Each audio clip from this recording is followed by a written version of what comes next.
You just said, I need to bring someone in I know can play the game. If you want to stay and you want me to teach you and help you, then we can do that. But it will be away from training, and it will take time. Basically, I think it's a good idea that you leave, because you're not going to play for me, and I'm going to bring someone in who can.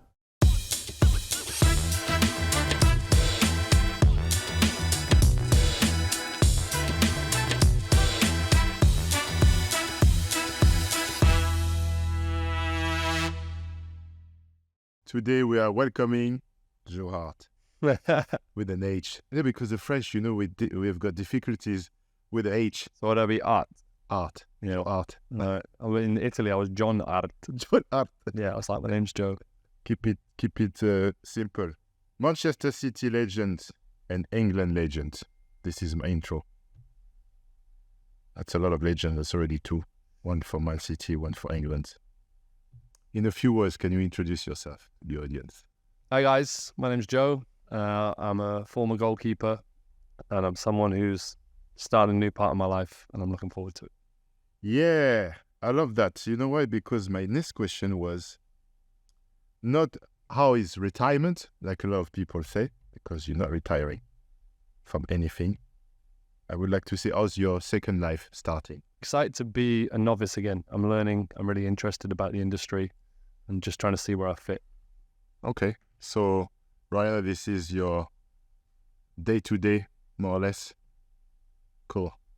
So there is no way we can lure you into back into football playing in Australia if we have a good team in that league?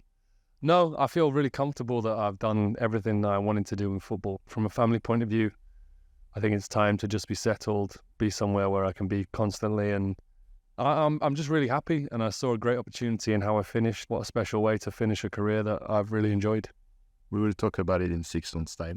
Yeah, there we go, maybe. No, but I kind of understand where you are, because I retired the same age. So we are 10 years apart.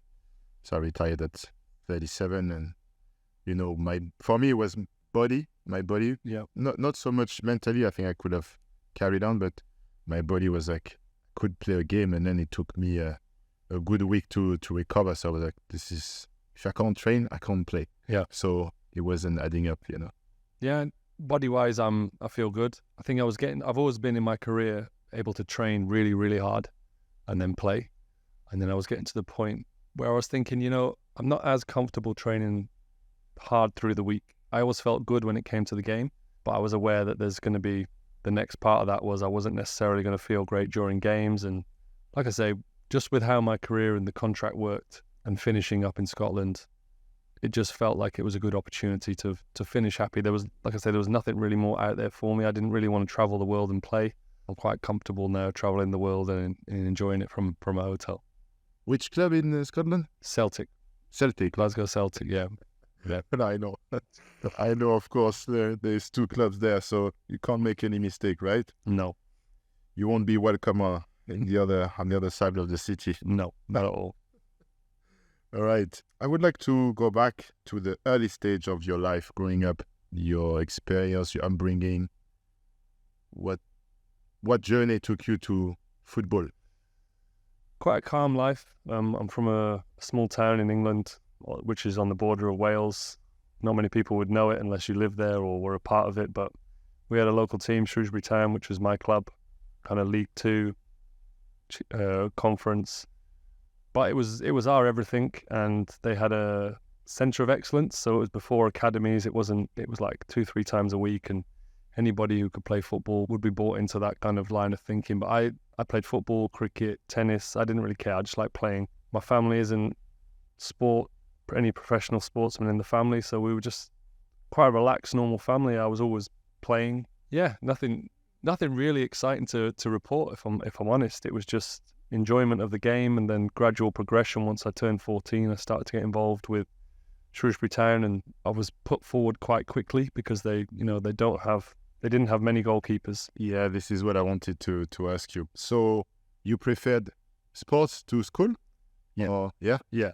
Any sports, not only football. Yeah, any sports, but cricket and football in England, the summer sport was cricket for me, and the winter sport was football. But my father was always very keen on me to just, I look at it now and I realize that he was just trying to keep me grounded and focused. But he knew that I loved sport. He knew that I loved it. And he used that to keep me humble and organized when it comes to trying things academically, which I didn't necessarily enjoy or want to do. But he knew that in life, you have to do things that you don't want to do, right? You have to focus on things that you don't want to do. I realize that now. At the time, I just felt like he was just trying to keep control of me, because he said, as long as I focused in school and made effort, yeah.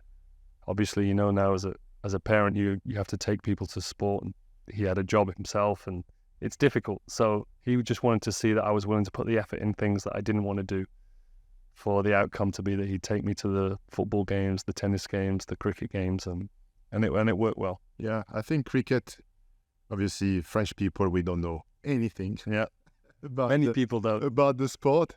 I guess batting, coordination with the ball helped. And it's recognized that playing different sports at a young age helps for the development, you know, and it's good not just to focus on football. Yeah, I think so. I think, you know, all different aspects. When I was growing up, I'm left-handed, I'm right-footed, two-handed, I do things right-handed, some things I do left-handed, and this was all kind of natural and just gave me a nice balance. And there's not many places that I felt uncomfortable, because I was always just thinking, how can I play, how can I interact, how can I make friends? And naturally as a kid, it just kind of opened my mind to the ways of thinking and learning and understanding things. And I think it's helped me in like you alluded to there, I think it helps you in the long term for kind of anything in terms of a personality and a profession. Are you also one of those that is hooked onto paddle? Not yet. Not yet. So, but I think it's a game that I've played briefly. At the moment, I was aware with last couple of years of my career, it's a very low sport, right? You know, and that kind of position I didn't want to be in unless I was in goal. But now I don't have to worry about injuries or niggles, so I think I'm going to explore it. Yeah. You? Yeah, I'm just starting, so not very good, but I will take some lessons so we can have a game. Nice one. I'll be ready. I'll be ready. But you got the height. It's an advantage, I guess. And then yes, so you go to Shrewsbury, your one and only club to begin with, and you start very early. Is it because you're tall? Yeah, tallest in the class. Tall. I was committed. I had a very good relationship. So at Shrewsbury, we had the guy who coached the under-8s. He coached the first team, so he took everybody. Right. So he knew everybody, and he had quite a lot of control when it came to the goalkeepers. What's this, like year 2000, 2001? Yeah. Nobody cared about goalkeepers, especially at that level. You know, League Two, you had your first team goalkeeper, you had your reserve goalkeeper, and then you just had a lot of other people. What do you mean? There was no... No, there was no... It was like, just put somebody in goal of a level. Oh, right. So, like I say, they had their number one. The number two was... He had a few problems off the field, so they couldn't necessarily rely on him. And then the coach, Kevin Ratcliffe, who played a lot for Everton, Timo was the guy's name, was the goalkeeper coach. Okay. And he was like, just bring me a goalkeeper. And he always really believed in me from young. And he was like, I've got this kid, he's 14, 15, but I believe he can train with the first team. Wow. So he just put me in. And my personality then was like, I didn't really think about things. I still don't. But I just mean, if somebody was willing to put me there, I was comfortable. And I just tried to push and make myself available. So yes, I was involved very early, but it wasn't because I was an extreme talent. If I was at a bigger club with more resources, I would have probably gone down the usual system. But just because I was Joe, I was from Shrewsbury, and there was potential resale in me as well. Obviously, you've got to think like that as a club that's not very wealthy. And they put me in, and every time, I don't think I shone, but I certainly didn't stand out as somebody who couldn't be there. So they just let me develop. Super young, because like you said, most of the rest of us, we go to normal path, which is academy. You play with the under 16, and then the under 18s, and then the 21s before you go into the first team. But you straight away at 14, 15, 14, you're training with the first team. Yeah. 15, you're playing. Yeah. Wow. Amazing. So I was playing under 18s, reserve team, training with the first team, going to school. So, but it didn't matter, just as long as I was available. Sometimes I'd play for the youth team in the morning, not even get changed, and then they'd drive me to the first team match where I'd just put my first team kit on and be on the bench for the first team. Like, there's no real rules then. And I didn't care. I was always happy to do whatever they needed me to do. So financially, it made a lot of sense. And for me personally, it was obviously an absolute buzz. And so the games were like Saturday? Yeah. Saturdays? Saturday, Tuesday. So Sunday, you're like... Yeah, Sunday. No, I probably would have gone and played football for someone else on Sunday. I just didn't think. I just went and played. I didn't care. Amazing. Yeah. So what are the... Because, you know, the other path, the usual path, it's always, you know, it is. Yeah. Looking back, you played in that division, lower division. Yeah. What are the positives and the negatives for in your eyes? So the benefits are definitely that you learn how important football is as a job. You learn that it's a profession. Like I say, I was young and I just wanted to play. And then I learned, I didn't realize I didn't have any professional background. So I didn't understand that it was really important that you got paid. I didn't understand that if you won, it was important that you got, you know, your win bonus.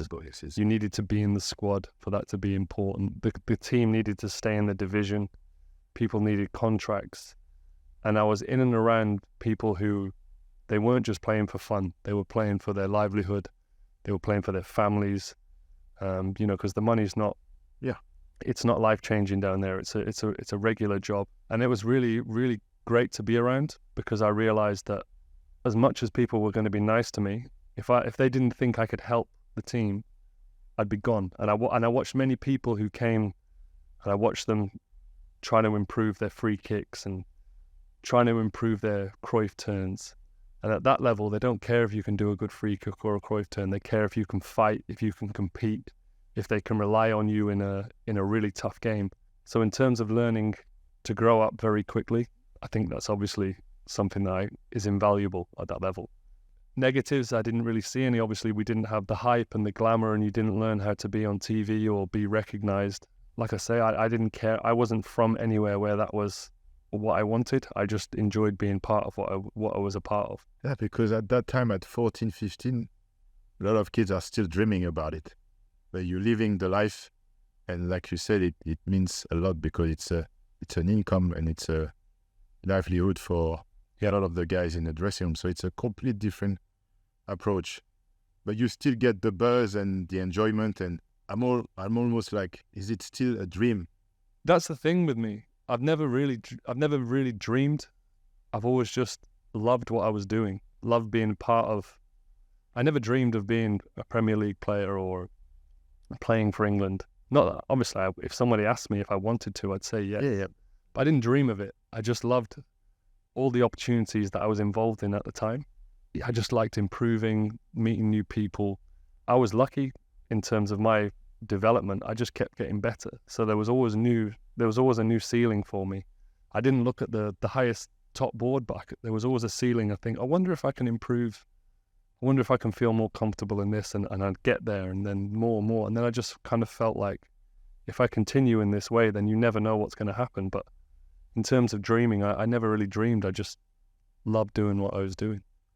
So is it fair to say that the level of coaching you received at that time wasn't the best they could be, but the fact that you played made you become a top goalkeeper after for the top level?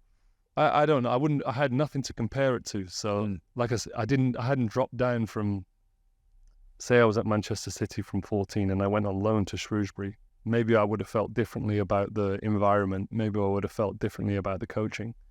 But because I was coming up and everything was the next stage, I couldn't believe, that's the details, being involved in set pieces. My goalkeeper coach, Timo, who I talked about, he saw a lot in me and he put a lot of effort into me and worked me hard. And yeah, I don't know if it was the highest level that I could have received, but it felt a high level to me, and it felt to then progress to go to Manchester City to learn that there is another level. There's a new detail, and then it kept growing and I kept learning. So at what age you signed for Manchester City? 19. 19. Yeah. Still young. Yeah, I was young. I was a baby. Still young. But already 4 years. Yeah. In a professional environment. Yeah. So then you sign, and then straight away you are sent on loan. So that was the plan, but injuries happened, and then first game of the season, I was on the bench in the Premier League against Chelsea, recent champions. How was that? You know, that game, that dugout, you're slightly lower. I'm seeing Drogba, I'm seeing Terry, Lampard, Mourinho's next to me. I'm just like, I couldn't believe it. I was just, but again, I was just happy to be there, involved in the situation, aware that like I might have to go on and play in this game. I went to Manchester City with no expectations. I had good communication. They said, look, as it stands, you'll be number 3, number 4. You'll train, and we'll try and get you a better level than Shrewsbury to develop you. But circumstances always change in football, right? And for the first 6 months, I was on the bench every single game. I actually managed to play when I was 19. The goalkeeper got injured for one game. I played one game. I came in, clean sheet, but I was terrible. But luckily, it says 0-0 on the. It says 0-0 in the history books, but it wasn't a good game personally. But then I came out, and then the goalkeeper who they'd signed, who'd been injured, became available, and then I naturally progressed, moved down, and went on loan. Few Tranmere and Blackpool were some important loans for me. Yeah, important. Yeah, tell me about those loans, because you come from an environment, lower league, you go to a city, and then you have to go down again to, was it? Tranmere, League One. So League One was above where I'd been previously, but it was again different. It was those loans where it was like 1 month. It was a call the day before the game. Joe, Tranmere need a goalkeeper. Can you go on loan? Yeah, no problem. So I turned up day of the game, shook hands with everybody, introduced myself as Joe Hart. I'm going to be in goal today, and they're all, the guys are like, oh, didn't realize that the goalkeeper was injured, but welcome to the game. Play, but both clubs, Tranmere and Blackpool, they were really understanding, and Manchester City were really strong in my development. They said we'd like him to train with Manchester City because they were quite close, 30 minutes away. When he can he train with Manchester City, and then day before games he'll train with you and then play the games. So that was really good and good understanding, and I was helping them, they were helping me, and everybody was winning. It's only in England that you can do this stuff, like go on loan for 1 month. It's amazing. Well, yeah, I don't know if it happens anymore, but again, the Blackpool, I got a phone call the night before, and I said, yeah, I'll come. And I met on the motorway, the highway services. Yeah. I had a Manchester City tracksuit on, shaking hands with people. Hi, I didn't know who they were. They didn't know who I was. I'm Joe Hart. I'm going to be in goal today. They're like, what? Really? Because they did. And then I played. It was amazing. Yeah, but it was fun. It was exciting, and a lot of my decisions in life have been, yeah, you know what, I'm going to do it. It's just been, why not? Yeah. So yeah, I did pretty much the same when I signed for Man United. Yeah. I had one training session with the guys, and next day was play. Really? It's mad, right? It's mad. Absolutely mad. I like it though. Yeah, it's good. Good. I mean, when it goes your way, it's good. Yeah. No, of course. Yeah, it can be difficult. I get that. And just to go back on that history, we could have been teammates. Yeah. 2008. Were you going to come? Yeah. Were you? Yes. Why didn't you? Oh my God! It's a funny story. I was doing the medical. Right. Halfway through, I received a phone call from Arsene Wenger. Right. Okay. That makes sense. So I had to call Mark Hughes a second time and say, look, got an option to go. He said, in your shoes, I would do the same. So yeah, I remember. So the new Sheikhs had just taken over then, right? Yeah. Yeah. So that was a big transfer window. That was a big one. Yeah. I remember that now. In the middle of the medical, I left to London. So since then, they do the medical in only one part. Yeah, and they lock you in. They lock you in. They turn your phone off. Yeah, I get that. And this is it now. Always learning, right? This is that episode. So funny. So yeah, we didn't share the dressing room, but I think we played against each other. Yeah, many times. Many times. We did. Yeah, some good battles. Some good battles. So you are the clean sheet record holder for Man City. Yeah. Or for the Premier League. You have so many records at that level. I kept a few. I think Edison will be close now if he hasn't overtaken. But for that club, I played at all different stages of their development now as the club that we see, and it was a great place to play. Lots of what it's like when you play in goal and you see in a defence you see the records, but there's so much more to it, right? There's relationships. You have to fight out there as a team. Modern day strong teams. quite clean, good playing, good possession. But even the top teams, then Manchester United, Arsenal, you still had to work hard to fight long balls coming in. And I loved it. I absolutely loved being part of that team. Best teammate? Well, you can name a few if you want. But... Defensively, the best defender. So I loved Richard Dunn when I first came to the team. Yeah, he was incredible for Manchester City pre-takeover, Player of the Year 4 years in a row, and just a real strong, dominant athlete.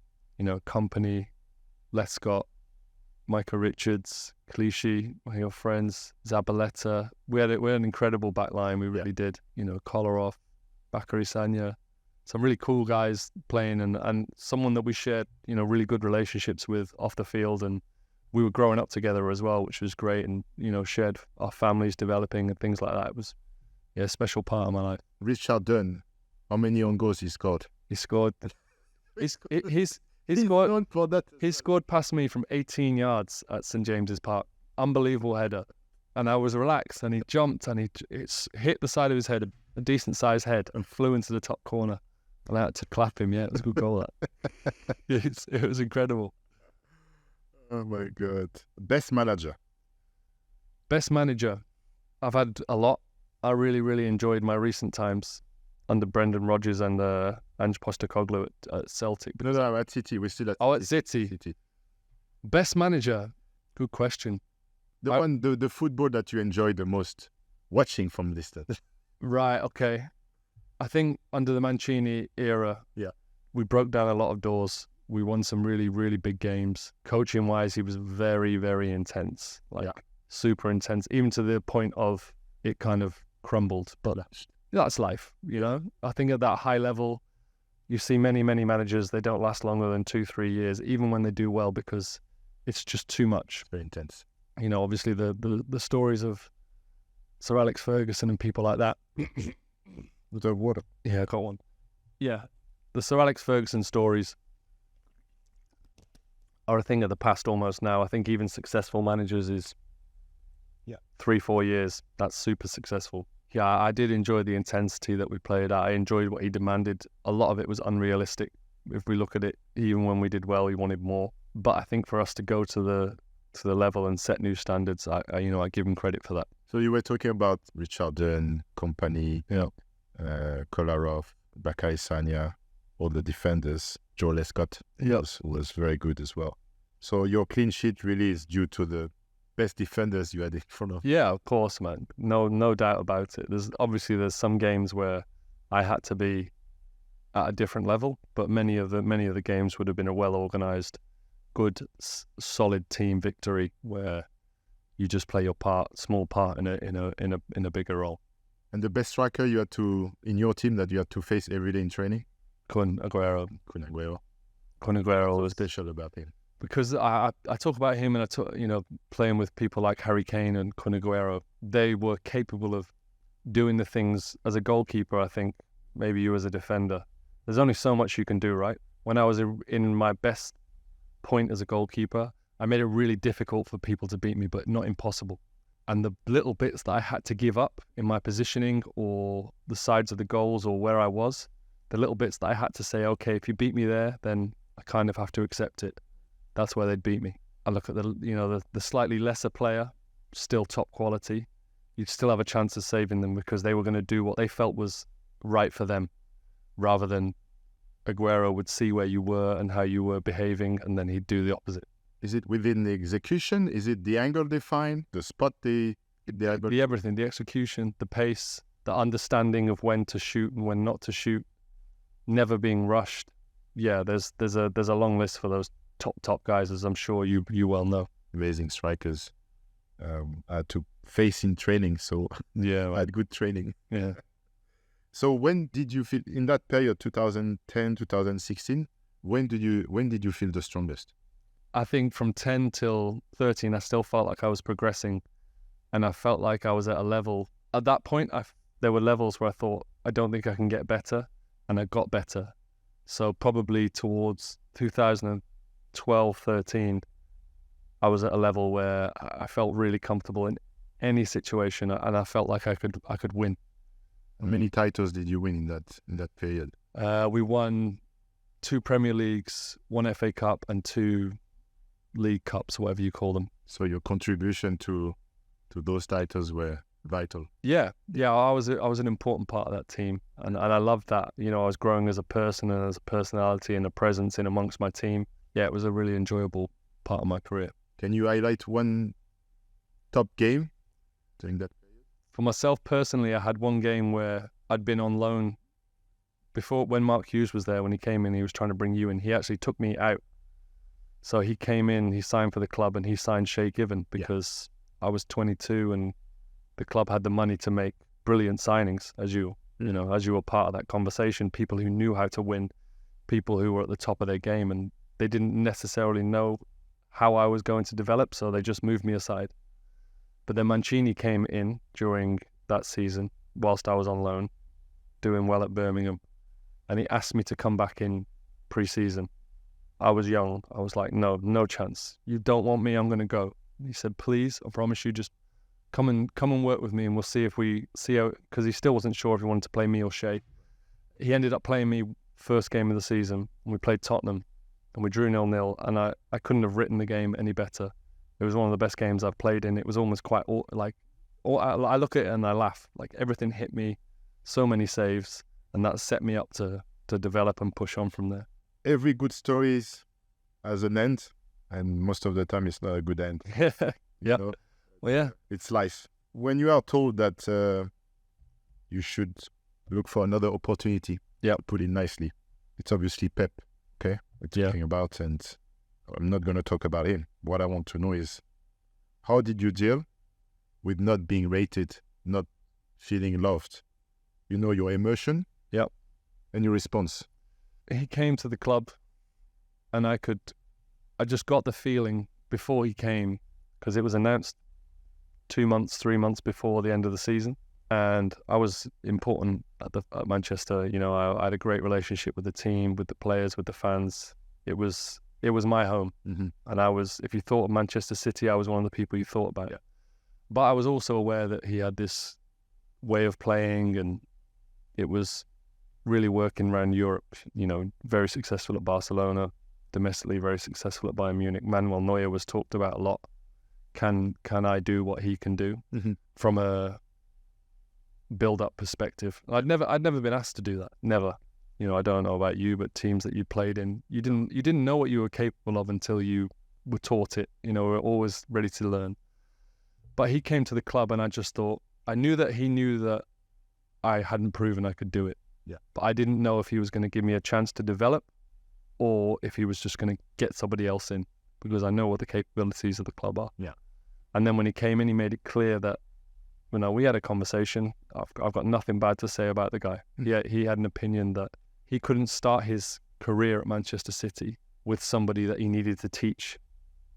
He wanted to start his career with somebody he knew how they could play the game of build-up, which I asked, are you sure that I can't fit in? And he was never rude, never disrespectful. He just said, I need to bring someone in I know can play the game. If you want to stay and you want me to teach you and help you, then we can do that. But it will be away from training, and it will take time. Basically, I think it's a good idea that you leave, because you're not going to play for me, and I'm going to bring someone in who can, which was difficult, but I didn't mind it, because the world doesn't revolve around me. Like, football doesn't revolve around me. Pep Guardiola wasn't coming in to ruin my life and ruin my career. He was coming in to be successful. In his eyes, he had so much power, rightfully so, at that club. They'd done everything to bring him in. So what he said went, even though I had great connections with the owners, I had great connections with the people who made the decisions at the club. You know, they almost looked at me and said, you know that we love you, but at this point, there's nothing we can do. And it was obviously difficult, but I understood it from a business point of view. And I just looked to find the best opportunity to leave and keep progressing. What's your thought process when this is happening? He's telling you, like we are talking right now, he's telling you this is not going to happen for you unless you step aside and we train you. And how do you deal with that in the moment and the days after? Because to get that, to express what you just said, can't be in a split second. No, it wasn't. But I was lucky when I was probably 2 years previously, 2.5 years previously, I talked about my trajectory being like this, Okay. and there was nothing I couldn't do, nothing. I was making bad decisions. I was coming for the ball when I shouldn't. I was not coming when I should. Having a terrible connection with my defense, which I loved. It was making me like think, I've never thought like this before. So I got in contact with a sports psychologist, sports coach, mental coach. Developed a relationship that I'm still, is one of my best friends now. Learned more about me as a human, as a person, rather than learning about me as a player. I don't know if you've ever worked in that. The player's just a player, right? Football's football. Yeah. Developing as a person, I realized then that I was quite focused on just thinking I could just keep going. And anyway, so I learned a lot about myself with relationships, learning different people's cultures, learning how to work with people from different countries. So I had all the capabilities of having a grown-up conversation when it came to Pep Guardiola and a person who didn't think I was brilliant. Pretty much everyone was telling me how brilliant I was, but I understood that not everybody thinks like that. I obviously need to now manage my friends, my family, my wife, because they're going to start being worried for me. I need to start managing the outside noise, because it was quite an important thing in the UK that the English goalkeeper, the number one, the guy who was done. So yeah, I was lucky. I had a point of reference, somebody that I could talk to, someone I could be completely honest with. I'm not always this rational. Sometimes I was sad, sometimes I was angry, sometimes I was upset. But I think you find with the conversation and the right questions, you can always look for the solutions, and understanding that the person opposite you doesn't necessarily want to ruin your life. They're just doing what's best for them. The takeaway on my side is that having someone that you talk to, professional, helped you a lot. Yeah, really. That period. Helped all of us. It's not just me, It's you got to manage your families, their emotions. The mother, father, wife, friends, because they want to kill for you. They want to protect you, and anybody who's against you is against them. Yeah, they become the enemy. Yeah, which is a great feeling. There's nothing better than having a team, but as the captain of the team, you need to manage everybody and keep everybody focused on what's important. And what's important is not going to fight this guy. I'll fight with anyone. If I think it's a fair fight, and if I win, if I lose, it's no problem. But sometimes I'm not necessarily talking about physically fighting the man, but I understand. What I was trying to do, I was never going to win. It was never going to change, and I needed to be playing. I wanted to play for England. I wanted to represent my country, and for that, I needed to be playing first team football. Yeah, I had someone to work with me as well when I was playing for Man United. I was lacking consistency and concentration. So every time the gaffer was telling me, "You need to concentrate. You need to play chess," I'm like, concentrate. What does it mean, concentration? I don't understand. Yeah. It's not because you start looking ahead of you and the concentration is going. It was not because you were thinking about anything else. No, it's just switching on the right time. Exactly. There's a process behind. And did you find it? Everybody's different. Yeah. Good. I knew that every time if I was going to do A, B, C, I would have a 7 out of 10 in the game. Not one time a 9 and one time a 5. Well, if you're constantly 7, you allow room for your talent to take you some games to 8, 9. Yeah.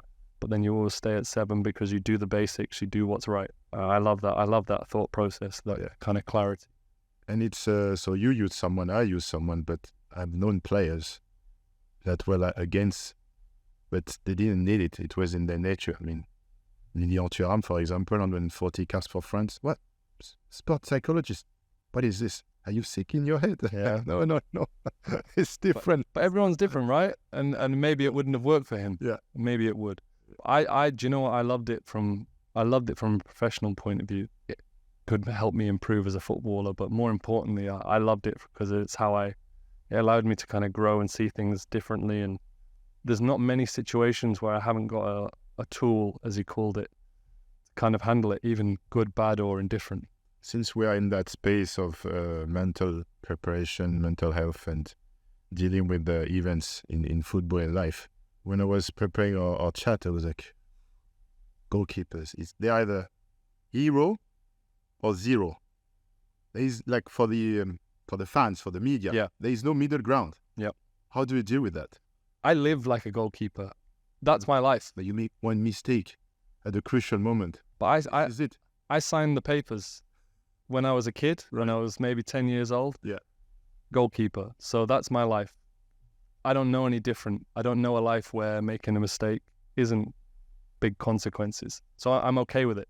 You know, it's difficult in the moment, but like I say, it's who I am. It's how I breathe. It's how I work. It's how I think about things. So I get to a lot of people who don't understand because they're not goalkeepers and they think that you being a hero or a villain, what in the same, you know, 1 week to the next Second, yeah. is big news. But to me, it's just, it's life. It's so different from us players because we can have we have you behind us. Yep. The goalkeeper can say one of our mistakes. You have nobody. You're alone.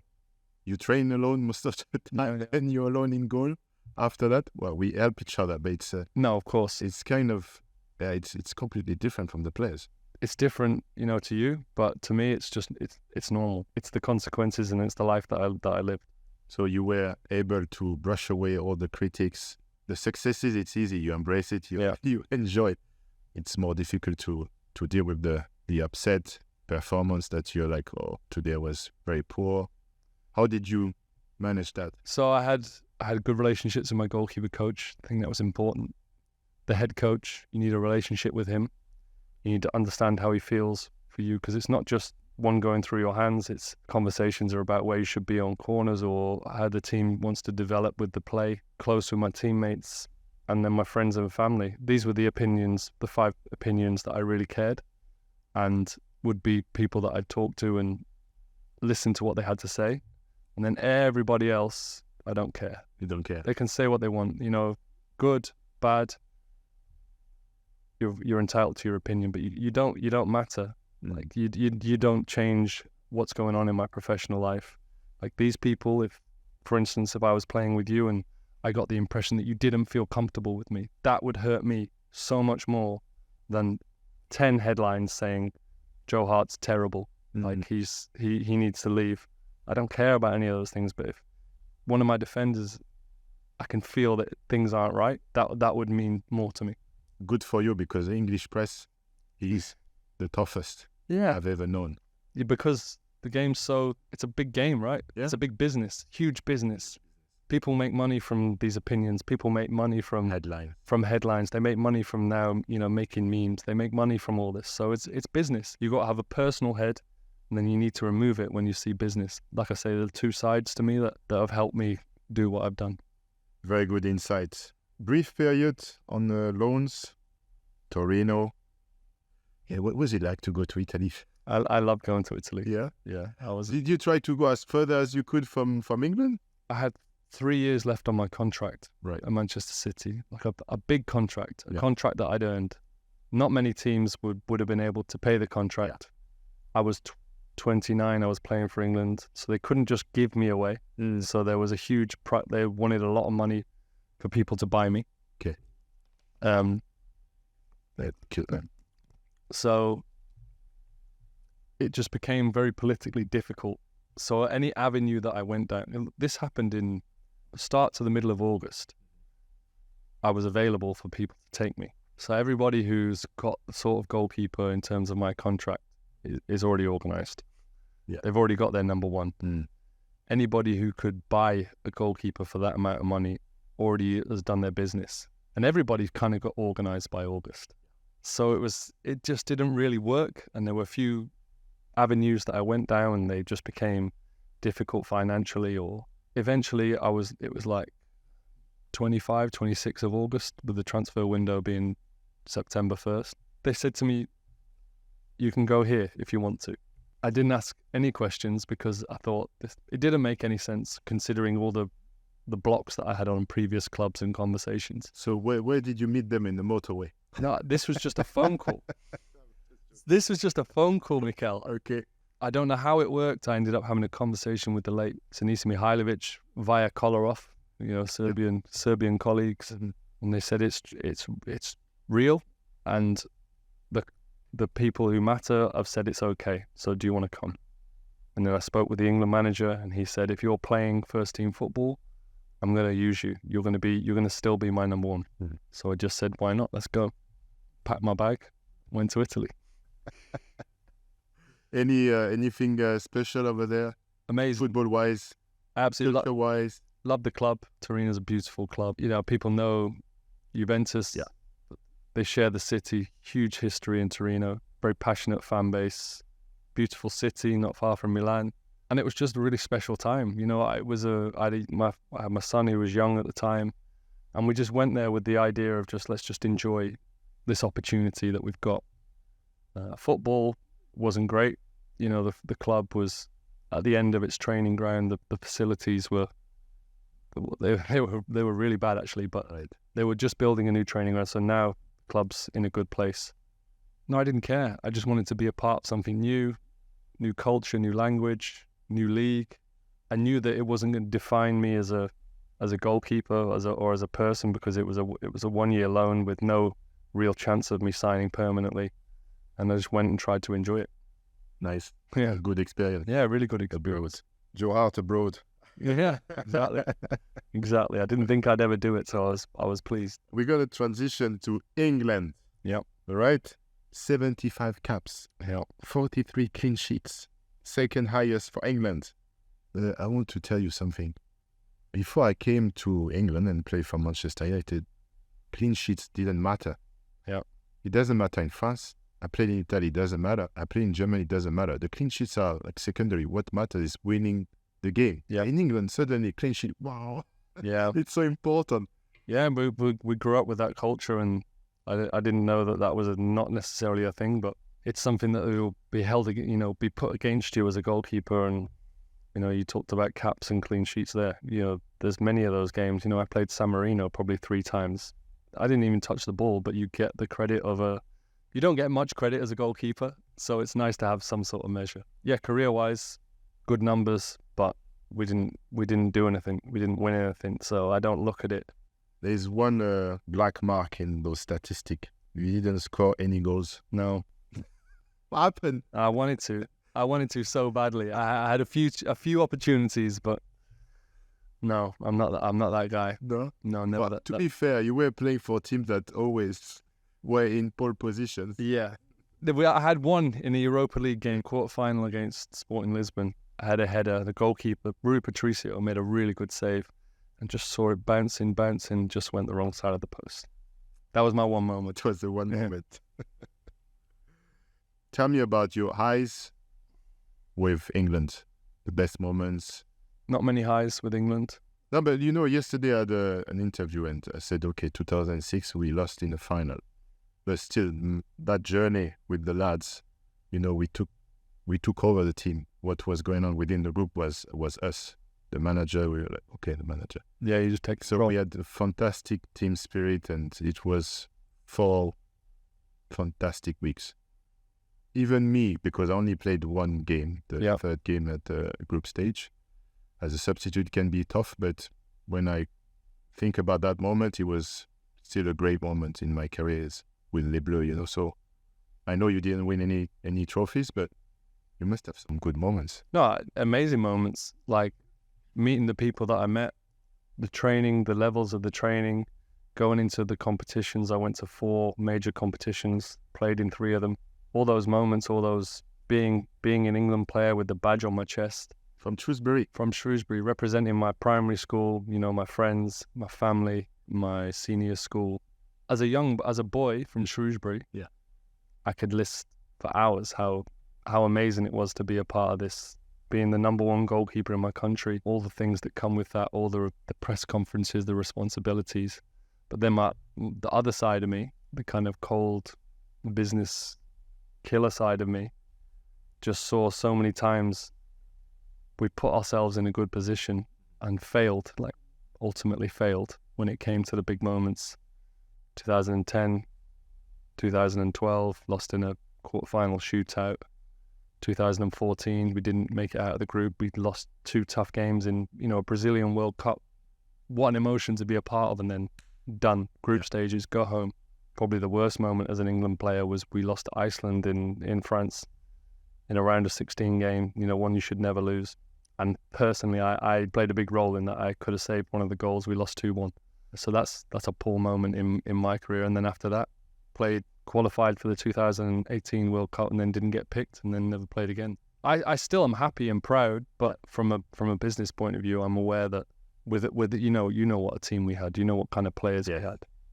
Like I should have some better stories like the one you've just talked about with you. I should have one of those, but I don't. Yeah, I was lucky because we won 2 Confederation Cups. Yep. 2001, 2003. Those were good moments. You know, it was big tournament at the, Yeah. not the highest level, but still they were good teams. Yeah.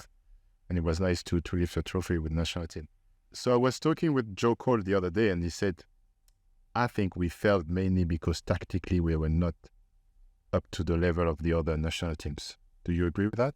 Tactically, we didn't. The like you said, the talent was amazing. Yeah.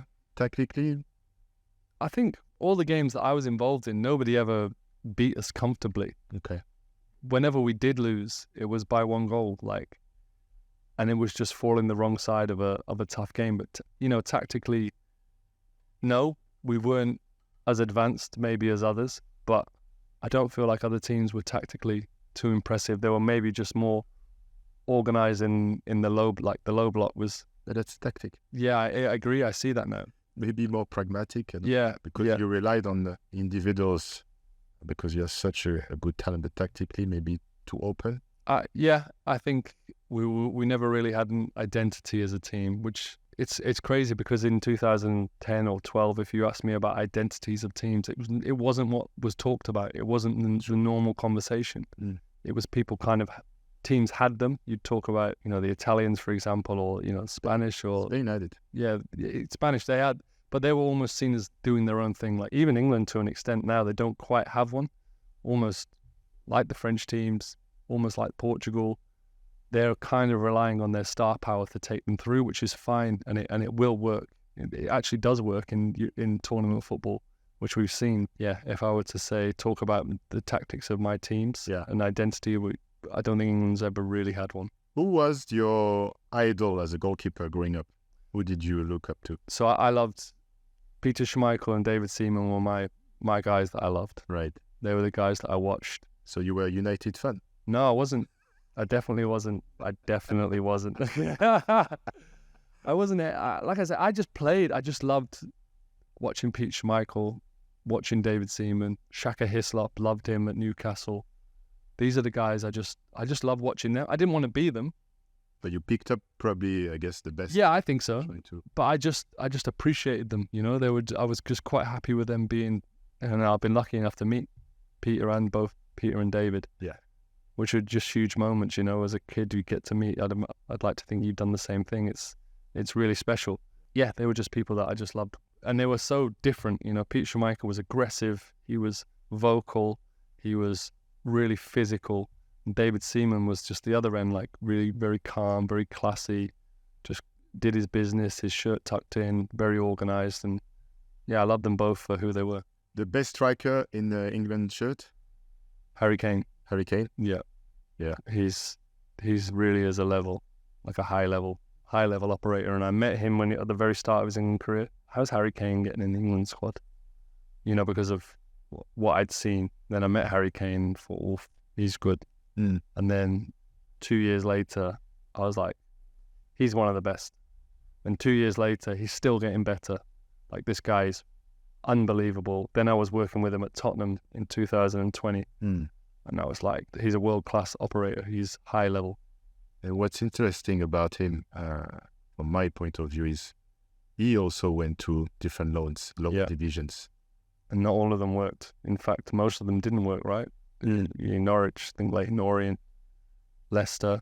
They kept believing, kept trying. That's one. If you look at him, you wouldn't know if he'd just scored a hat-trick for England or if he'd just been taken off for Norwich City. His self-belief and his kind of preservation of who he is and how he plays, it's not loud. He's not loud. He doesn't walk around with his chest out. But once you get to know him, you realize this guy is so confident, so confident. I've got nothing but good things to say about him. Amazing player. We're nearly done.